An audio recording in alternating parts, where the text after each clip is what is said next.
Les vraies voix Sud Radio, 17h-19h, Philippe Rossi. 18h31 sur Sud Radio, c'est le grand débat des vraies voix. La CGT qui appelle donc à la grève nationale le 1er juillet à la SNCF. Le syndicat qui réclame entre autres une hausse générale des salaires, mais pas que, des embauches. Et je cite le communiqué, de réelles négociations pour un statut social de haut niveau. Un mouvement donc le 1er juillet qui sera précédé ce lundi 21 juin par une mobilisation régionale en Ile-de-France. Conducteurs de RER et trains de banlieue sont appelés à la grève ce lundi, cette fois par plusieurs syndicats. La CGT évidemment, mais également l'UNSA, la CFDT et Sudrail, pour qui la coupe est pleine. La vie reprend petit à petit, vous l'avez remarqué, loin du Covid, mais les grèves aussi. Faut-il s'attendre à des vagues de grève, des vagues de mouvements sociaux ces prochaines semaines, ces prochains mois? 0826 300 300, on va vous écouter dans un instant. Et puis évidemment, vous votez, vous continuez de voter sur Twitter, sur YouTube. C'est le grand débat des vraies voix. Maintenant, il faut nous écouter, parce que là, on en a gros. Oh là là, qu'est-ce qu'il y a là? Il y a un vent de révolte. Pas content, pas content, pas content. Nous, à la CGT, nous estimerons pas satisfaits tant que nous n'obtiendrons pas Ma satisfaction. Je sens que je vais craquer. Et moi, je sens que je vais devenir fou. Solidarité avec la CGT. Sud Radio, les vraies voix. Le débat est ouvert. Faut-il, bravo à Jamel, voilà. Très bon. Faut-il s'attendre donc à des mouvements de grève, des mouvements sociaux ces prochains mois? Jean-François Madieu, spécialiste des mouvements sociaux, est avec nous. Bonsoir. Bonsoir. Bonsoir à vous, Jean-François Madieu, ravi de vous retrouver dans Les Vraies Voix. Christian Danglette dans quelques instants qui nous appelle au 0826 300 300. Et puis si vous le voulez bien, Philippe Bilger, Stella Kamga, Philippe David pour Nos Vraies Voix. J'aimerais qu'on accueille Thomas Porte qui est avec nous. Bonsoir. Bonsoir. Bonsoir. Bonsoir Thomas Porte, cheminot, porte-parole de Génération, mon cher Thomas. Alors c'est vrai que on se pose tous cette question, en tout cas autour de la table. Est-ce que vous ne trouvez pas que cette date est un peu compliquée, le 1er juillet, premier jour pour les juilletistes, jour de vacances pour ces Français qui ont beaucoup souffert de cette crise du Covid et qui aimeraient profiter un peu loin du Covid. En tout cas, on ne sait pas s'il y aura une pause cet été ou si ça va être périn, mais on aimerait en tout cas partir en vacances. Et là, voilà, grève de la SNCF à l'appel de la CGT ce jeudi 1er juillet. Est-ce que vous ne prenez pas un petit peu les Français en otage, Thomas Porte ? Vous savez, on pose toujours les thèmes du débat sur le même sujet, prise en otage ou pas, mais il faut savoir que cette grève, elle vient pas de nulle part. C'est que la Fédération des cheminots CGT a déjà interpellé depuis le 18 mai la direction de la SNCF pour avoir des discussions, vous l'avez rappelé, sur la question des hausses des salaires. Je rappelle qu'à la SNCF, la grille salariale est gelée depuis 7 ans, qu'on va avoir des suppressions de 1 à 2% des effectifs. Donc la direction de la SNCF a été interpellée le 18 mai 2021. Elle n'a pas répondu aux organisations syndicales et aujourd'hui, au regard de ce qui se passe dans l'entreprise, au regard des enjeux de service public, du besoin d'avoir de trains dans le cadre de la transition écologique, un préavis de grève a été déposé le 1er juillet parce qu'aujourd'hui, il est impensable que la SNCF continue dans la voie de destruction qui est engagée par le gouvernement d'Emmanuel Macron. On n'aurait pas pu attendre, je comprends sur le principe de la grève, on n'aurait peut-être pas pu attendre quelques semaines ? Non, parce qu'aujourd'hui, il y a urgence, et comme je l'ai rappelé en introduction, ça fait plusieurs semaines que la direction a été interpellée. En réalité, ça fait plusieurs années qu'on porte des revendications, qu'on a combattues, et on avait raison en 2018, la réforme du ferroviaire.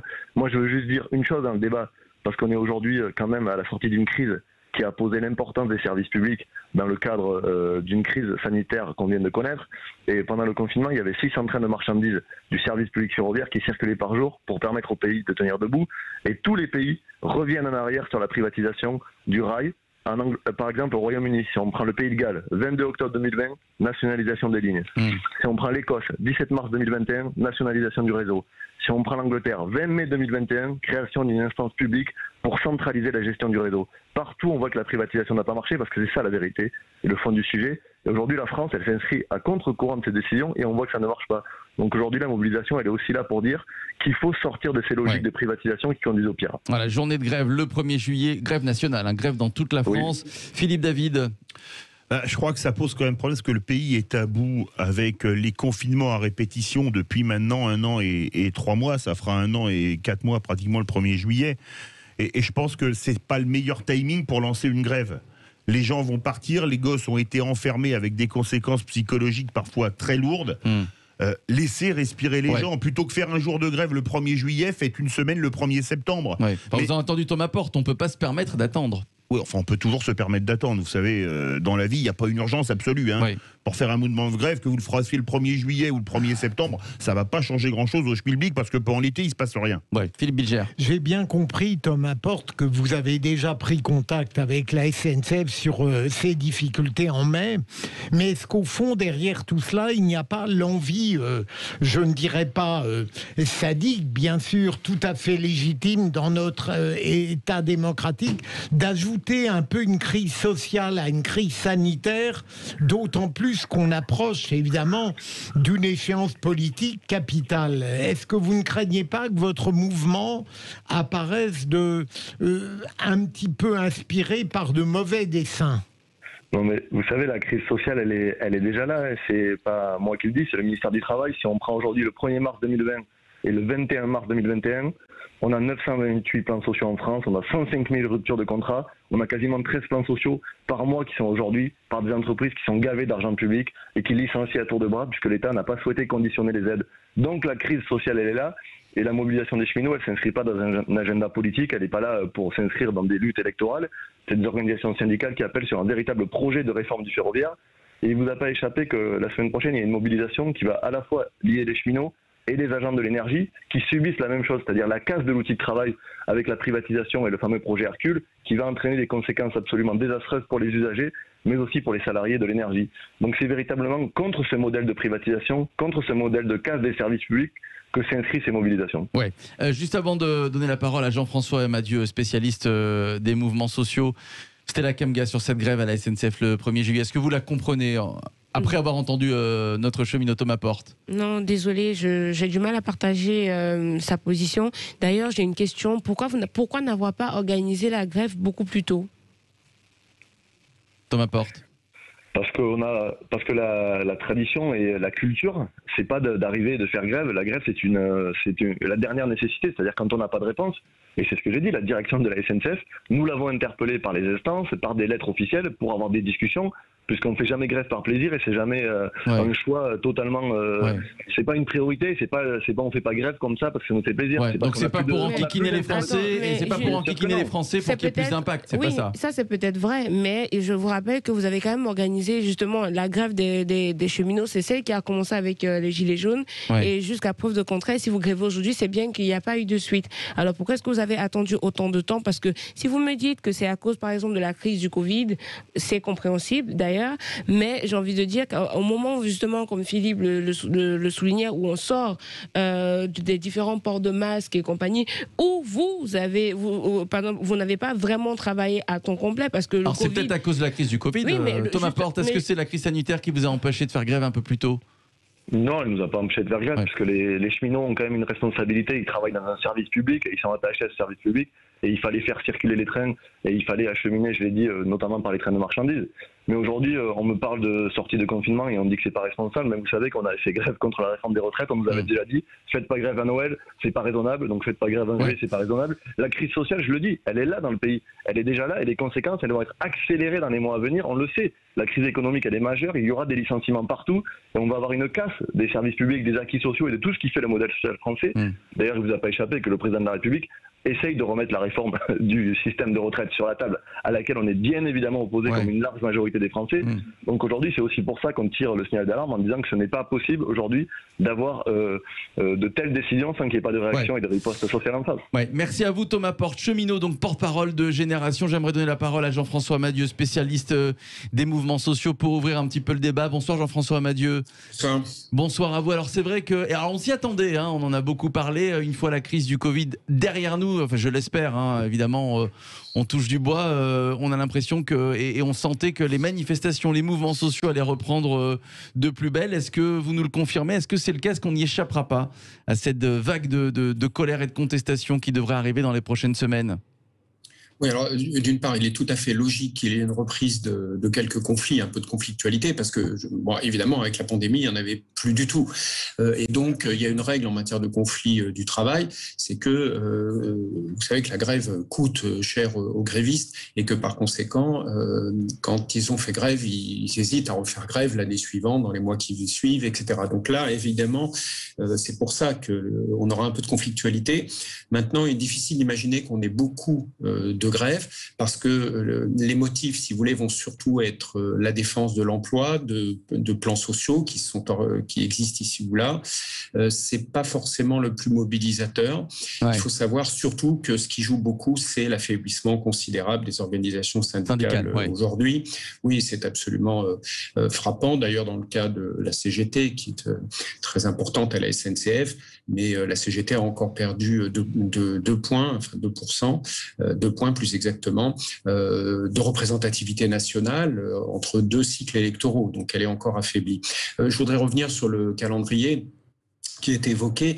C'est pas la première fois que dans le secteur des transports, des grèves ou des préavis de grève sont déposés pour une échéance qui va un petit peu faire parler, inquiéter ou gêner. On se souvient qu'en 1998, il y avait eu un préavis de grève des pilotes à Air France juste avant la Coupe du Monde. Donc, si vous voulez, c'est assez... Là, c'est les départs en vacances, clairement, c'est un jeudi, le 1er, c'est le début du mois. Et puis, d'autre part, il y a en Île-de-France, entre les 2 tours d'une élection, une initiative. Donc évidemment, c'est pas du hasard, évidemment. Alors on peut pas non plus faire reproche aux partenaires sociaux, ce qui est habituel, de chercher à maximiser le résultat d'une grève. Donc évidemment, si elle intervient un jour qui gêne ou qui va avoir des effets, ça marche mieux. Mais évidemment, là, les syndicats vont être quand même à la peine parce que ça tombe très très mal. En effet, parce que à la suite de la pandémie, les gens ont envie de partir en vacances. Alors, ce qui était vrai dans ce que disait Porte, c'est que la Cour des comptes elle-même l'a dit. Oui, la SNCF a été bien pendant la pandémie. Elle a joué un rôle qui était évidemment un bon rôle, mais ce sera quand même très mal compris, en effet, le 1er juillet. Ça, oui. Alors là, on parle des syndicats. Par exemple, on parle beaucoup des Gilets jaunes. Le retour des Gilets jaunes, est-ce que vous y croyez, Jean-François Amadieu ? Non, écoutez... on les a vus un peu le 1er mai, hein. Vite fait. Ah oui, alors non, tout le monde a pu remarquer que toutes les tentatives de reprise du mouvement des Gilets jaunes ont échoué, que ce soit sur quelques ronds-points, que ce soit dans les manifestations, ça ne repart pas. Il y avait des ingrédients particuliers, il y a eu quelque chose qui s'est passé effectivement en 2018, entre novembre et puis le début janvier 2019, mais les conditions ne sont plus réunies maintenant et on ne peut pas tellement l'imaginer parce que rien ne se passe actuellement. Et pourtant, vous voyez, il y a les mêmes appels que ceux qu'on pouvait trouver sur les réseaux sociaux, mais les gens ne se mobilisent plus maintenant autour du mouvement Gilets jaunes. Christian Danglette est avec nous au 0826 300 300. Bonsoir Christian. Bonsoir. Bonsoir à vous mon cher Christian. Alors est-ce que vous partagez l'avis de Jean-François Amadieu qui lui ne croit pas vraiment à une grande vague comme ça de protestation, de grève, de contestation ces prochaines semaines ? Je pense que je suis un peu lambda, j'ai 5 gamins qui ont justement l'âge qui est 35-40 ans et qui aujourd'hui vivent la vie sociale qui existe aujourd'hui et je pense que ça va être très très très dur pour le gouvernement. Et en parlant des gilets jaunes, non, ce ne sera pas des gilets jaunes parce que gilets jaunes c'est péjoratif, ça sera des Français qui vont être dehors et beaucoup de Français parce que vous savez bien que le Covid il va faire énormément de pertes d'emplois, de petits qui ont fermé, tout le monde n'a pas eu des aides. On dit le 1er juillet les SNCF va faire grève. Ils ne vont pas en demander en plus au gouvernement une date pour faire grève. Déjà, les Français vont tous en vacances avec la pandémie et la pauvreté qui s'y est mise. Je voudrais compter sur mes doigts combien de Français vont aujourd'hui partir en vacances et avec quels moyens. Donc il y a des choses, il faut revenir à la réalité. On le sent que ça ne va pas. On sent que les gens au 15 du mois, ils n'ont plus rien à bouffer. Donc ces gens-là, ça va péter. Et on le sent dans la discussion. Moi, je le sens dans les discussions quand on fait des repas. On sent bien que c'est très très tendu et qu'on attend un moment. Il y aura un moment déclencheur et tout le monde le sait, tous les journalistes, les radios, les télévisions savent que ça va péter. Alors de quelle façon ça va le faire, je ne le sais pas moi-même. Mais moi je suis retraité. Au premier débat dehors des retraités, je serai dehors. C'est clair, c'est net, c'est précis. Parce qu'il faut que les choses changent. Pardon, excusez-moi. Que les choses changent. Les choses changent, oui. On va remettre tout à l'endroit, ça sera mieux. Bon, vous avez compris, on vous avait compris. Philippe Bilger, Est-ce que, à tous nos intervenants, est-ce qu'au fond, la crise sanitaire n'a pas atténué, voire assoupi des tensions sociales à cause des aides et de la politique relativement généreuse qui a été menée, mais qu'elles vont apparaître comme si tout à coup le couvercle sautait? Est-ce que Jean-François Amadieu, vous n'avez pas été un peu optimiste lorsque, certes, on n'aura pas les gilets jaunes, mais la relève est prête, et est-ce que vous ne craignez pas qu'il y ait de véritables mouvements, comme si une frustration avait eu lieu depuis janvier 2020 et qu'au fond, il fallait que ça surgisse. Non, pas vraiment, parce que il manque, si vous voulez, les ingrédients, les ingrédients classiques pour qu'il puisse y avoir de grandes mobilisations. D'une part, il faut rappeler que les gens se mobilisent davantage quand les choses vont mieux que quand elles vont mal, paradoxalement. Donc là, c'est le premier point. D'autre part, j'insiste vraiment sur le contexte de division de la gauche, division surtout des organisations syndicales, affaiblissement également de ces organisations. Et puis autre chose, si vous songez à ce qui a pu se passer en 2006, par exemple, ou dans d'autres périodes, il n'y a plus aucune jonction avec un mouvement social étudiant. Les étudiants il n'y a plus de mobilisation étudiante depuis déjà plusieurs années. L'UNEF est extrêmement affaiblie. Or, je rappelle que c'était un élément qui jouait. On a vu que la désunion est telle que quand il y avait le mouvement des Gilets jaunes, en dehors de quelques militants de Sud, de Solidaires, en réalité, il n'y a eu aucune jonction avec les organisations syndicales. Donc, quand des retraités ou des Français, tout simplement, appartenant à ce qu'on appelait la France des Gilets jaunes, se mobilisaient, les organisations syndicales n'étaient pas là. Donc, si vous voulez, on voit bien qu'il y a un mécontentement, et votre intervenant avait raison, depuis plusieurs années, on sait bien sûr qu'il y a un mécontentement, mais il va se traduire dans les urnes. Il se traduit au plan politique, mais pas tellement autrement. Et puis, dernière raison, nous sommes à l'approche d'élections, d'échéances électorales en 2022. Or, l'effet pandémie, vous l'avez remarqué, ça a été de renoncer ou de mettre de côté les grandes réformes qui fâchent, les retraites par exemple, mais qui sont mises de côté jusqu'à l'élection présidentielle de 2022. Donc il n'y aura pas de grandes réformes qui vont mettre le feu à l'automne avant les élections présidentielles. Donc là aussi, ça joue beaucoup parce que on n'a pas cet ingrédient où le gouvernement va annoncer la grande réforme qui met tout le monde dehors. Merci Jean-François Amadieu, spécialiste des mouvements sociaux. J'aimerais juste avoir l'avis. Très peu de temps, il nous reste très peu de temps. En une phrase, vous y croyez-vous ou pas, Philippe David?